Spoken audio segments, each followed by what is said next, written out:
Memorias de Mar y Desierto, estamos en la Biblioteca Pública Central, pero hoy tenemos dos invitados excelentes, como siempre. Isabel Verdugo y Gabriel Rivera. Nos van a hablar de la historia de la capital de Baja California.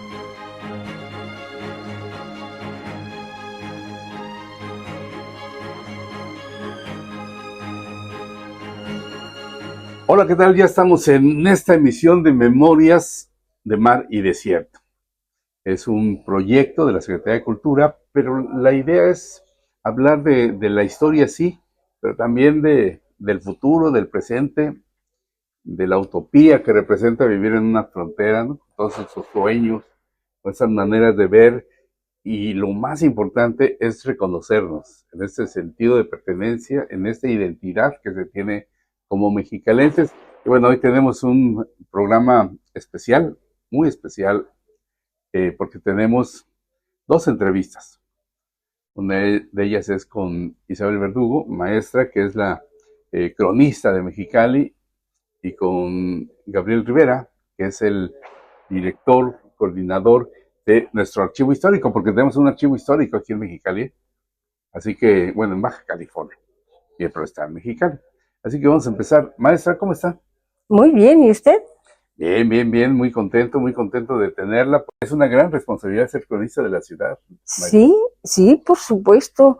Claro que hay temas, pues es tanto el conocimiento, a veces muchos temas hay que investigarlos, hay que ir a los archivos, sobre todo de aquellas personas que ya han fallecido, ¿verdad? Pero por eso están los archivos o testimonios escritos particulares, y hay que rescatar porque esa es parte de la memoria de la ciudad. Sí, es una gran responsabilidad en ese sentido y estar difundiendo.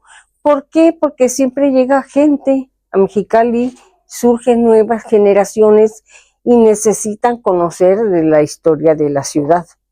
A veces nos olvida que somos fruto de la migración. Ajá. Yo recuerdo cuando yo llegué en el 90 y éramos, por cada baja californiano nacido aquí en la entidad, había otro que había nacido fuera.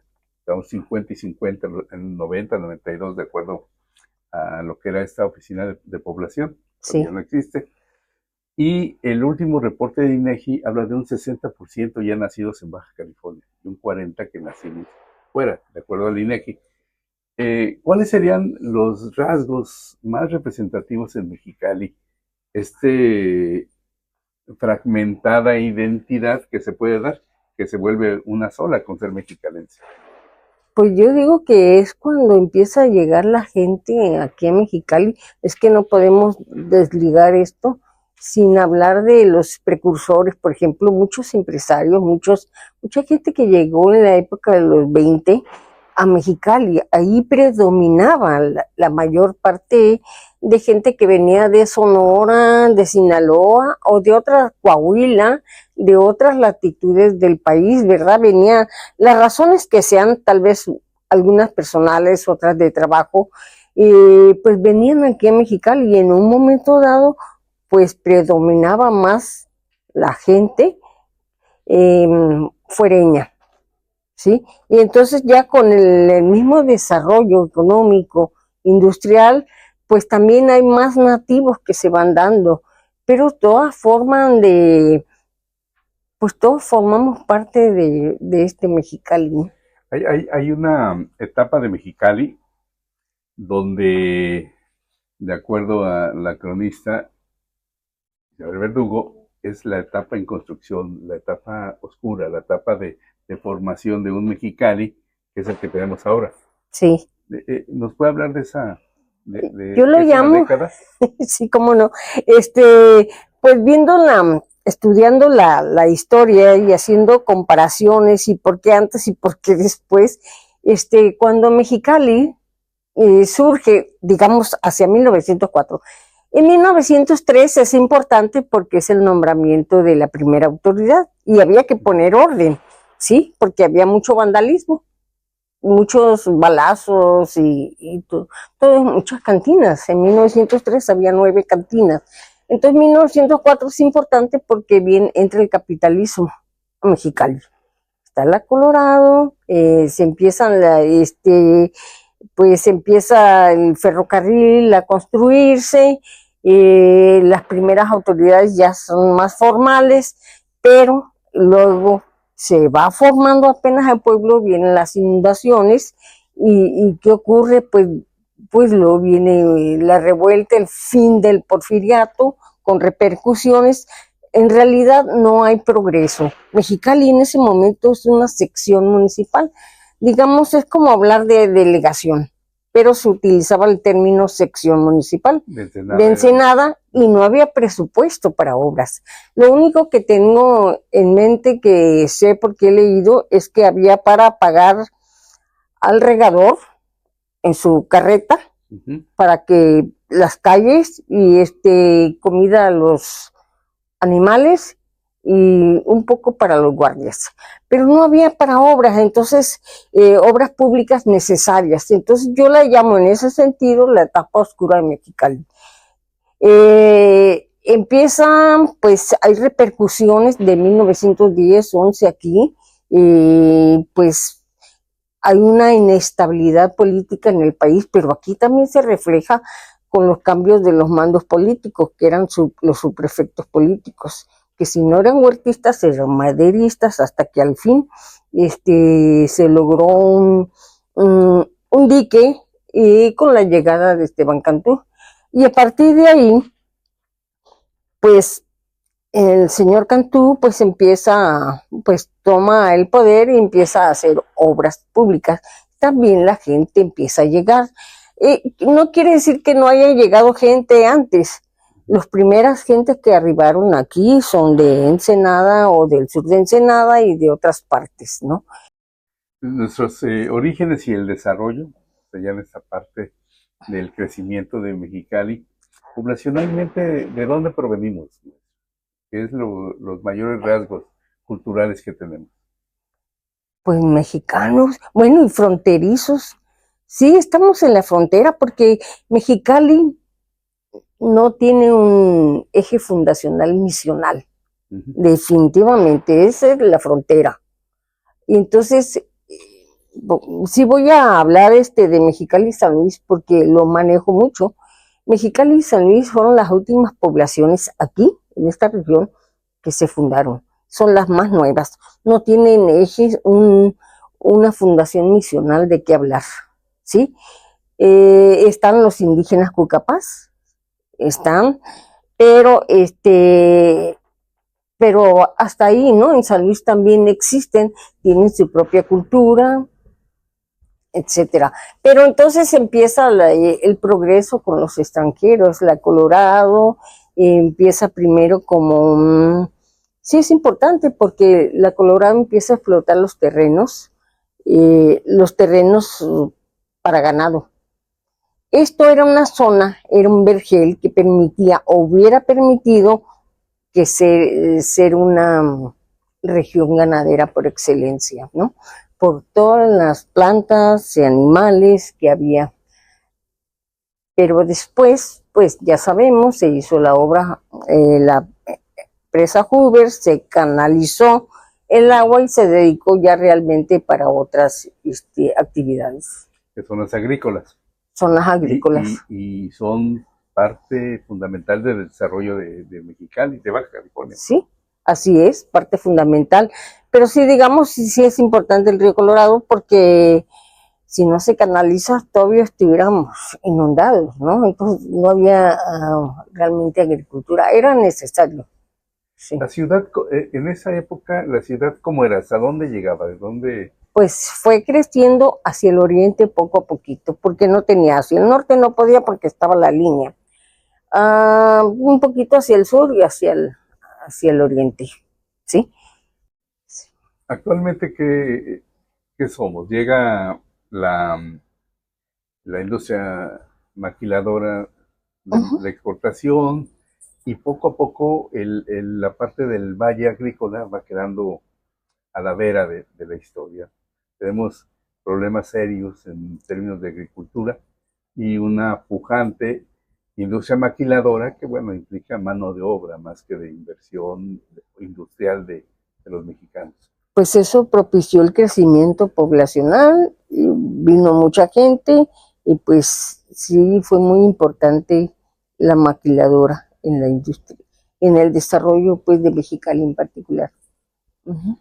¿Cuáles serían los acentos que la cronista de Mexicali haría en términos de desarrollo cultural de la capital de Baja California? ¿Hacia dónde ir? Reencontrarnos con lo agrícola, retomar lo urbano, no sé, retomar ese espíritu fronterizo. Pues seguir siendo como somos y seguir motivándonos en la cultura, estar atentos a todos los movimientos. El aspecto cultural es muy importante porque pues una población sin un alma, sin un espíritu, no puede crecer. Es necesario. Entonces la cultura es parte fundamental del desarrollo económico, político de toda una ciudad. Y en ese sentido, Marisabel Verdugo, maestra, ¿cómo somos? ¿Cómo podría usted definir al mexicalense? Pues muy trabajador, pues mucha gente no se quiere ir a pesar de la contaminación. Sí estamos, es algo que se ha estado batallando desde tiempo atrás. Si usted quiere, desde 1919, esta zona del Río Nuevo ya es una zona contaminada y allí hubo asentamientos. Entonces, es una área pues que hay que estar luchando, aparte de la contaminación, pero es sabroso el calorcito y de repente algunos días fríos, pues me parece que pues estamos aguantando y vamos a hacer así. Nos gusta el desierto, nos gusta el río, nos gusta el calor, nos gusta el frío. Dos preguntas para terminar, maestra. Una, cuando a usted le preguntan fuera de la entidad de Mexicali, ¿cuál sería el primer vocablo que se le viene en mente? Soy mujer del desierto. Y a una mujer del desierto le pregunto, ¿en dónde vamos a ubicarnos? ¿Dónde es nuestro punto de partida hacia el futuro? Ya estamos en el siglo XXI y bueno, tenemos que buscar nuevos derroteros, supongo. Pues simplemente continuando con nuestra estudio de la historia, saber de dónde venimos, hacia dónde vamos, porque la historia nos identifica. Al conocer ese pasado de nuestra localidad, nos indica hacia dónde podemos ir, el progreso, sus actividades económicas, etcétera, pero sin descuidar por lo fundamental que es la cultura. Un pueblo sin espíritu y sin alma no puede ser. No puede ser. No será. Y en ese sentido, las grandes civilizaciones de todo el mundo siempre se generaron, se crearon a partir de ríos. Podría ser en esa parte del río Colorado. Pues el río Colorado, fundamental. Vemos los pueblos yaqui, vemos grandes culturas, Mesopotamia, vemos, todos se criaron en grandes ríos, ¿no? Hicieron una gran cultura, entonces también aquí podemos hacer la base de nuestro río Colorado, que hay que preservarlo. Maestra, yo le agradezco mucho. De nada, gracias. Muchísimas son gracias. Memorias del Mar y el Desierto que pintan a Mexicali como lo que es. Como Sí, esta ciudad, o este municipio o esta región del país que es importante en su desarrollo. Sí, así es. Sí, es muy importante. Muchas gracias, por invitarme. Nosotros regresamos porque tenemos otra entrevista con Gabriel, que es prácticamente quien lleva el camino del Archivo Histórico de Baja California.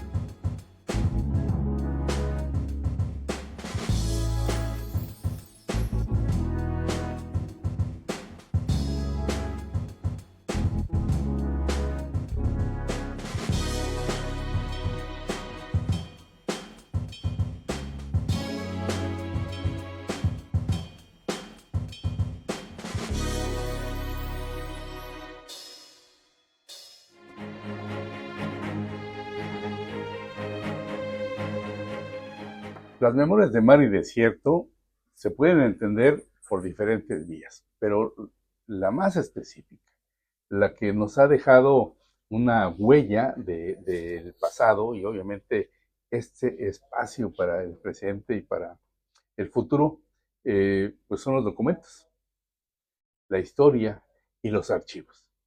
Tenemos en esta ocasión a Gabriel Rivera, que es el encargado, es el director del Archivo Histórico de Baja California, un archivo que hace unos años casi lo llevan al exterminio, pero está recuperado y lo tenemos muy bien en un sitio precioso que está ahí en la calle del Comercio, la calle Peritus, que fue durante mucho tiempo sede de Relaciones Exteriores. Gabriel, ¿cómo estás? Y en medio de la historia de Baja California. Sí, muy bien, muchas gracias, Antonio. En efecto, como tú dices, vivimos en una segunda casa llenos de documentos que nos cuentan muchísimas historias.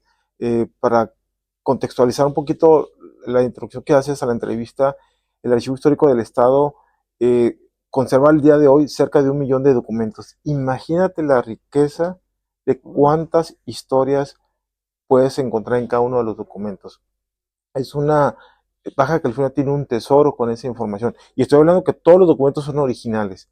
El más antiguo que está relacionado con nuestra entidad es de 1853. ¿Qué es? Es una circular que manda la Secretaría de Guerra y Marina para las autoridades de Baja California para que se regule el manejo de las finanzas en cuanto al cobro de impuestos del tabaco. Entonces, fíjate qué interesante, ¿no? Ya había lineamientos de regular esas cuestiones.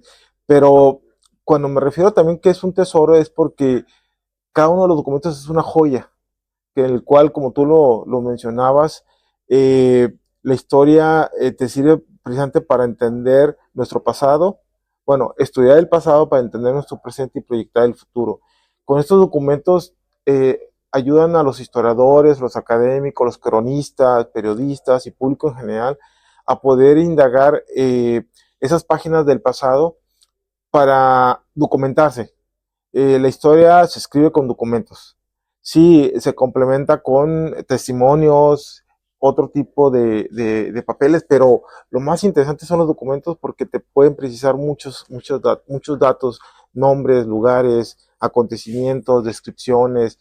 Entonces, el archivo histórico surgió en 1993 en el sótano del centro de gobierno y después en 2001 se ubica en el edificio que tú señalabas, que era el edificio de la primera biblioteca pública de Mexicali, fundado precisamente hace 100 años, en 1925, en un edificio que ahorita pues luce majestuoso, es ya representativo de la memoria de los mexicalenses y de alguna manera también de los baja californianos. Entonces es un lugar extraordinario que está abierto, de puertas abiertas para todos los que quieran conocer más nuestra historia.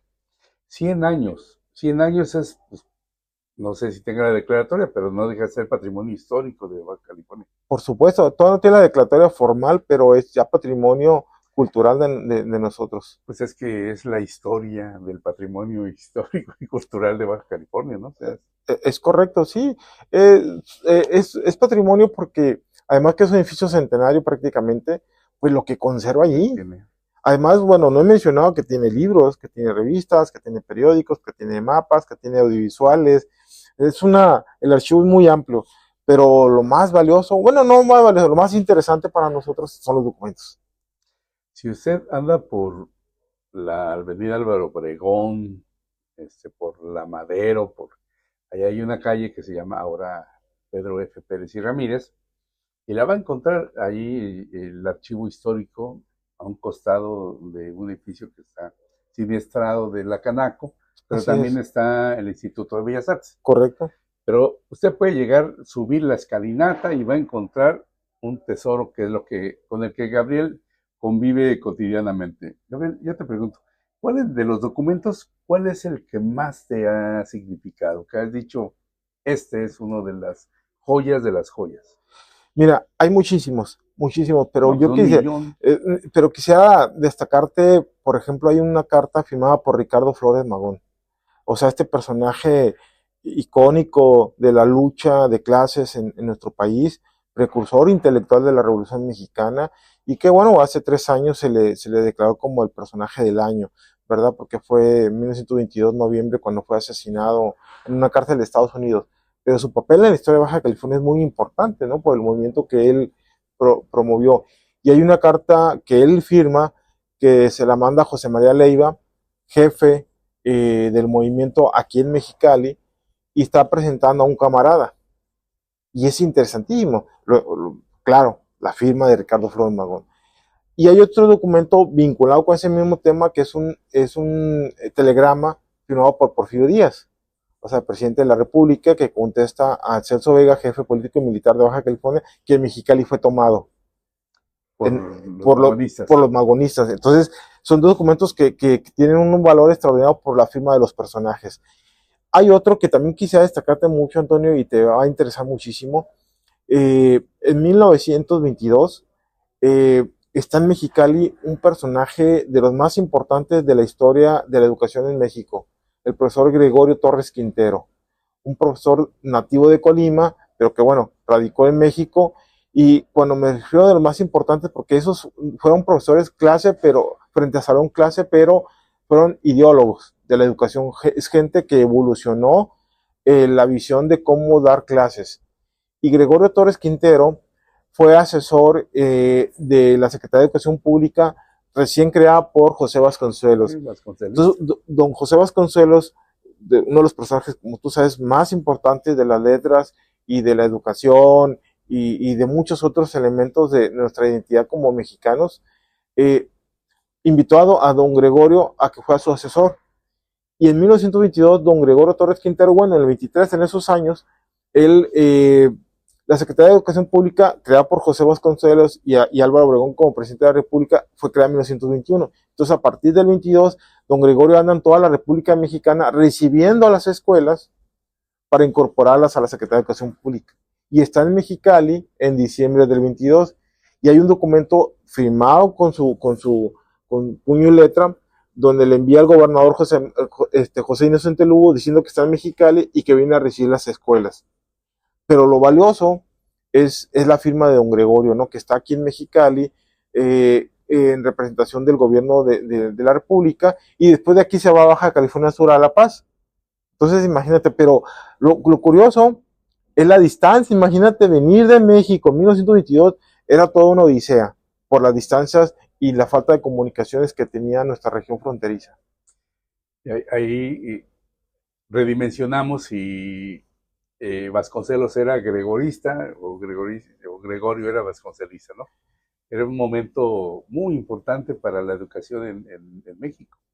Sí, no, don Gregorio era vasconcelista, sin lugar a dudas. Sí, ¿no? pero era ideólogo también. Sí, ideólogo, claro, por supuesto, por Entonces, supuesto. en esa parte, tú dices, vienen las figuras, que son figuras de a de veras, o las figuras señeras, en el caso de Vasconcelos, pero obviamente está rodeado de personas que a veces le inteligen más, ¿no? Claro, claro. A ver, Gabriel, de los flujos migratorios, cómo se va creando esta identidad, ese sentido de pertenencia de los mexicalenses o de los baja californianos. ¿De dónde vienen? ¿De dónde venimos? ¿Qué cruzamos? ¿Qué ríos cruzamos? ¿Qué mares cruzamos?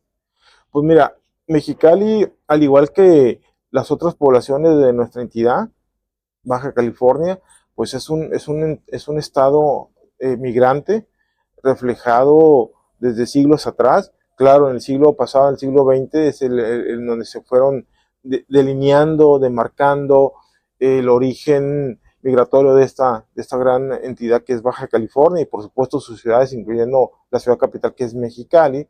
Pero lo mismo es Ensenada, lo mismo es Tecate, lo mismo, sobre todo, yo creo que Tijuana es como el ejemplo quizá más puntual, pero igual Mexicali está conformado con gentes y de todos los rincones de la República Mexicana.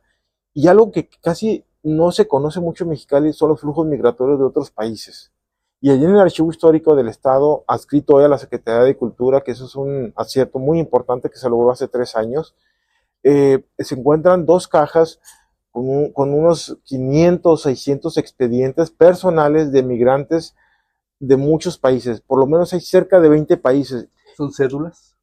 Son expedientes de fichas de registros migratorios. Okay. De dos fechas muy especiales. Fíjate qué curioso. 1933 y 1942. 33 me da la impresión porque estamos terminando la famosa ley seca, porque empezó en 1920 y terminó en 1933, y en esos 13 años Baja California se nutrió de mucha gente que vino a trabajar a la frontera, de mucha gente vinculado con el ambiente que se vio en el Mexicali y en el Tijuana y en el Ensenada de esa época, que tú sabes que es la diversión, el entretenimiento, las cervecerías y demás, el juego, los casinos. Y el otro año, 1942, estamos viviendo la Segunda Guerra Mundial, y hay un control de qué migrantes existen aquí. Recuerda, en la Segunda Guerra Mundial hubo una prohibición de residentes italianos, alemanes y japoneses. De hecho, de aquí de Mexicali, en enero de 1942, se llevaron a todos los japoneses a la Ciudad de México, ¿no? Los concentraron en Mexicali, gente de Rosarito, Ensenada y Tijuana se los trajeron aquí, y aquí se los llevaron a Ciudad de México, ¿no? Un acuerdo hacia la ciudad. Sí, estaba prohibido la presencia de extranjeros en fronteras y en puertos, porque a muchos los consideraban como espías, ¿no? De los países del eje. Sí, por esa integración, ¿no? De Italia, Japón y Alemania. Es correcto. Entonces, en estos expedientes te voy a mencionar las universidades y te va a llamar la atención cómo en 1933 puede haber en Mexicali no solamente gran número son chinos, hay muchísimos integrantes, hay japoneses, pero fíjate, hay italianos, franceses, españoles, suecos, suizos, yugoslavos, griegos, hay de eso en Europa. Después hay hindúes, armenios, libaneses y del Medio Oriente. Y de acá de América Latina, por ahí hay algún cubano, algún venezolano. Entonces, aquí en Mexicali, todos son registros de Mexicali. Entonces, eso te ejemplifica o nos muestra esa riqueza cultural, ese mosaico cultural que se fue dando, no más en épocas recientes, sino desde los años 20, años 30 y sus siguientes, que vienen enriqueciendo, claro, con los migrantes mexicanos de todos los estados de la República. Y eso le da un toque muy especial a la identidad actual de Mexicali y de Baja California. También hay un rasgo de estadounidenses que vienen a la frontera. Sí, claro. No solamente las mujeres que llegan a las cantinas, pero también llegan empresarios. Ay, qué bueno que mencionaste ese tema, porque déjame platicarte que uno de los tesoros del Archivo Histórico del Estado son 2 libros de meretrices, de registros. Y cuando van visitantes se los mostramos y nadie sabe qué es una meretriz. No, en serio, van estudiantes. Color a Mexicali. Claro, afortunadamente son libros de registro de meretrices de 1919 y 1921. Son cerca de unos 250 mujeres de la vida galante, para que se entienda mejor, o el término más, la profesión más antigua del mundo, que son la prostitución. Pero está muy interesante porque el 95% de esas mujeres que se registraron allí son extranjeras. Son mínimo las muchachas que se dedicaban a esa actividad, que eran mexicanas. Todas eran extranjeras y todas eran estadounidenses. Y claro, el servicio era para los americanos que cruzaban la línea hacia Mexicali, ¿no? Estos libros debe haber habido también de Ensenada y de Tijuana, pero los que se conservan allí, que es un tesoro, porque te registran sus características, ¿no?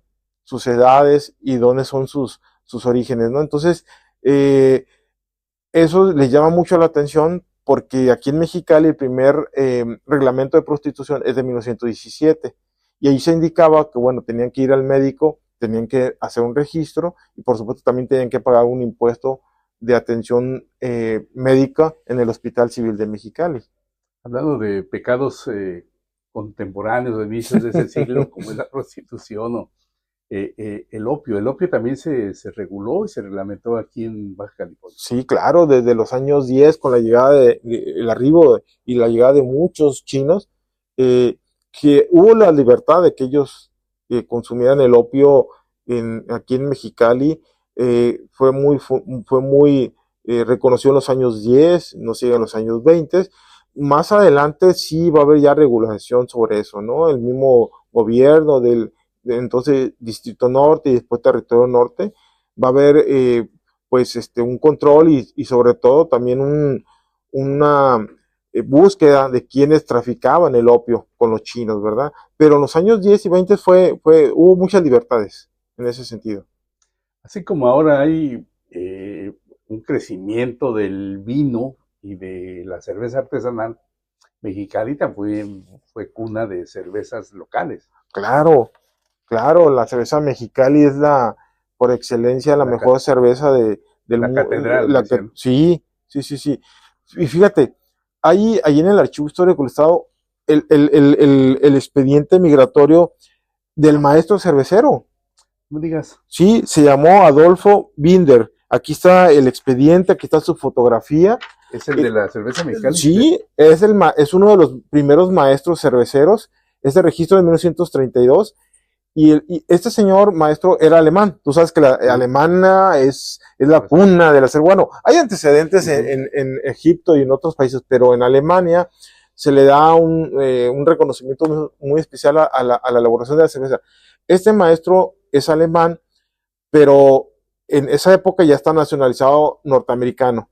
Pero don Miguel González, propietario de la cerveza Mexicali, estableció en 1923 aquí, en nuestra ciudad capital, contrata a Binder. Y Binder es el que le va a dar el toque. Sabemos, el maestro cervecero es el que le da el toque a la cerveza, ¿verdad? Los ingredientes exactos. Claro que se pone muy alegre porque tiene que probarla todos los días, ¿no? Entonces, imagínate, ¿no? Es un buen trabajo. Sí, igual que los que hacen vino, también tú sabes, ¿no? Qué preciosos trabajos tienen ellos, ¿no? Miguel González era el propietario de la cervecería Mexicali, y esa es la referencia que tiene de este señor Binder, de Adolfo Binder, que nació en el 1875, y como lo dices bien, químico cervecero al servicio de la cervecería de Mexicali, alemán, el señor. Ajá. Entonces, fíjate, esos tipos de documentos son interesantísimos. Mira, otro ejemplo, y yo creo que con eso podemos ir afianzando este tema. Esta es otra ficha, pero otro personaje muy simbólico para Mexicali, Adolfo Curto, Regato, el dueño del cine Curto, que acaba de ser declarado Patrimonio Cultural de Baja California. ¿Español? Un español, de Santander. Ahora, ese registro es del 32, pero él ya había entrado a México en 1905 por Veracruz. Hay que ser que estos son fichas que mandan de la Ciudad de México y se registran en ciertos años, pero los personajes ya habían ingresado al país, habían estado en otros lugares. Este señor llega a Mexicali en 1920, pero él ya había llegado desde 1905, quiere decir que tenía 15 años, que él ya había recorrido algunos lugares de la ciudad de nuestra república. Pero a mí lo que me interesa también mucho, Antonio, son las fotografías. Un documento es muy frío si no lo ves, pero cuando ves la imagen del personaje en la ficha, wow, te da otra perspectiva. Tú puedes pasarte por el cine Curto y ves el foto, vas imaginando el constructor, el edificador y el que tuvo esa visión de crear toda una red de cines en Baja California, porque Adolfo Curto además estuvo aquí en Mexicali, estuvo en San Luis, estuvo en Tecate, estuvo en Ensenada y sobre todo también en Tijuana, ¿no? Profesión, oficio u ocupación, empresario teatral. El señor Adolfo Curto. Esta foto es inédita. Es lo que tú estás en ese documento, son inéditos. Ya empezamos a publicarla nosotros. Sí, claro, ustedes van a tener ese privilegio de compartir este tipo de elementos documentales y gráficos de personajes que dejaron una huella y que son ejemplos de la migración. Este alemán, norteamericano y este español. Pues no lo hemos redondeado, pero queremos comprometer a Gabriel a que nos siga aportando su conocimiento, que finalmente es parte del interés y de la intención del archivo, generar conocimiento para que estas memorias de mar y desierto adquieran rostro, como bien lo dices, ¿no? Claro que sí, cuenta con nosotros y es un gusto estar en tu programa y formar parte de la difusión histórica de nuestra Baja California, que es muy importante para que lleguen a todos los públicos. Pues muchísimas gracias. Gracias, Gabriel. Antonio. Gracias, Leslie. Muchas gracias, Leslie Tejeda. Iván Weber también, muchísimas gracias. Nos vemos en la próxima emisión de Memorias de Mar y Desierto.